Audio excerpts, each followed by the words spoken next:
Today, we are a country divided, and we have a president doing everything in his power to make it that way and keep us that way. What a difference it will make to have a president who unites us, who restores our strength and our soul.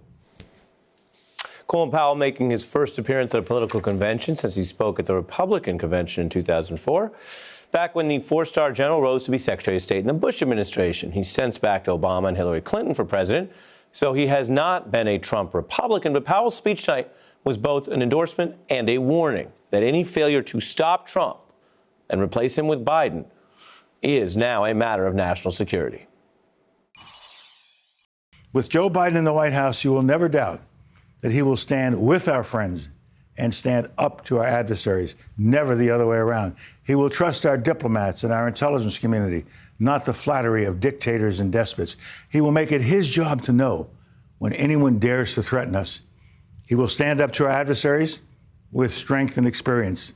They will know he means business. He means business. And now we turn to Paul Rieckhoff, founder of Iraq and Afghanistan Veterans of America and host of the Angry Americans podcast, and Evelyn Farkas, who was former Deputy Assistant Secretary of Defense. Both know their way around national security. Paul, your view of this plank in the convention tonight? I think overall it was a missed opportunity, Ari. I mean, altogether, maybe they dedicated 15 minutes to national security on a night that was supposed to be focused on national security. Rolling out John Kerry, who got out of the military 40 years ago, Colin Powell, who is effective at times, but got out of the military 20 years ago. I think they really missed an opportunity. Colin Powell is largely already viewed as a Democrat by most independents and Republicans. He endorsed Obama back in 2008. So I really think they could have looked more forward to the future. The big get would have been somebody like General Mattis or General Gates. But I think it was a real missed opportunity that left the Democrats looking backward on national security more than forward, and on an issue where I think they can really hurt Trump. I think he's totally vulnerable. I've called him President Mayhem. I think we are exposed on all flanks. Maybe they will focus more on it with Buttigieg and Tammy Duckworth and others in the days to come. But overall today, I give it an average or below average grade. That's interesting, Paul, because you make the point, particularly at the intersection of the substance and the politics. And you know, you're talking about people that I know you respect their service, but you're talking about the fact that, yeah, some of it could arguably be potentially look phoned in when it would have been a very similar roster, as you say, 8 or even 12 years ago.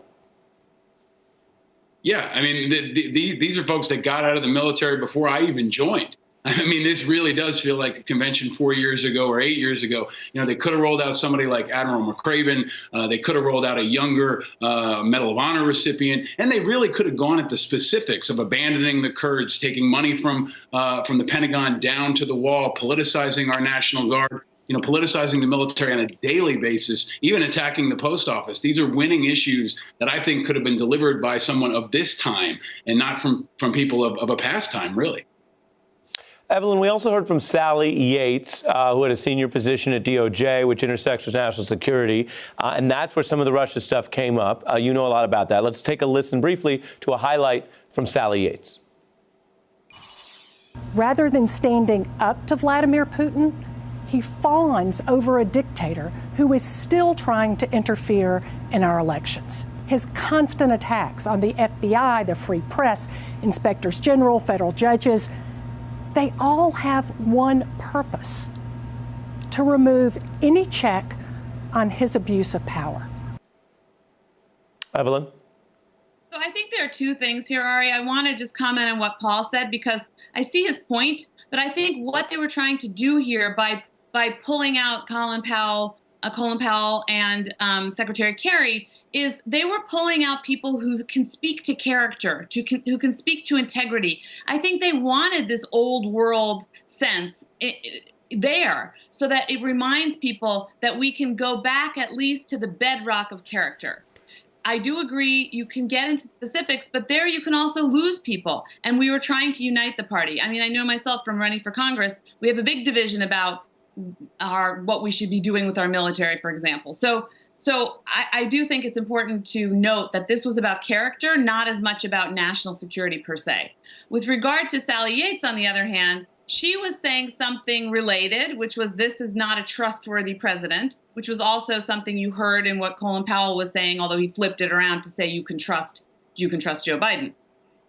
she is warning us. She's saying basically this president cannot be trusted to look out for the best interests of our country. We've heard that time and time again, but I do think it merits repeating, and it merits, fleshing out further. This president had Paul Manafort as a close advisor on his campaign.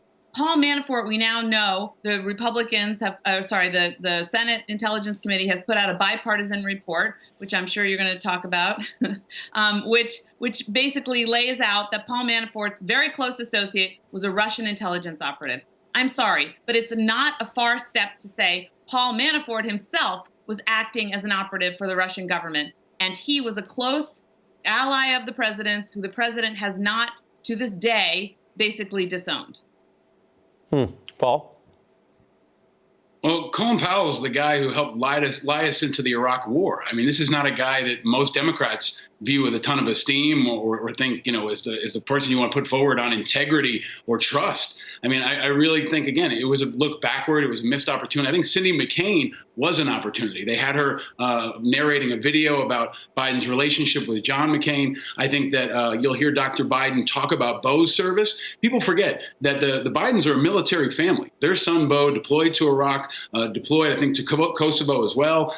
They know what it's like to send one of their own to war. They know about what it's like to wait for the phone call, to watch television news, to see if your son is killed in action. I think that that's a really important case to make. They even think that Bo's cancer may have been due to his burn pit exposure in Iraq. I think that's something that you should hear more about in the days to come. And I think it moves independents, it moves national security voters, it moves people in places like Florida and Pennsylvania and Ohio that you might not be able to move on any other issue than national security, military affairs, and veteran stuff.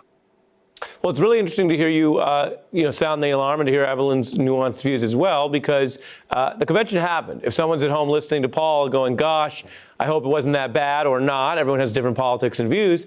It already happened. Everybody already saw it. But Paul is someone who obviously is a critic of Donald Trump, talking about, how to fix the bullpen, just like a Mets fan who loves the team but wants it to do even better. And Evelyn Farkas, you know your way around these issues. You brought up something really important that we're going to get into this hour as well, which is the new reporting on even Republicans faulting Trump there on Manafort and those other issues. So my thanks to both of you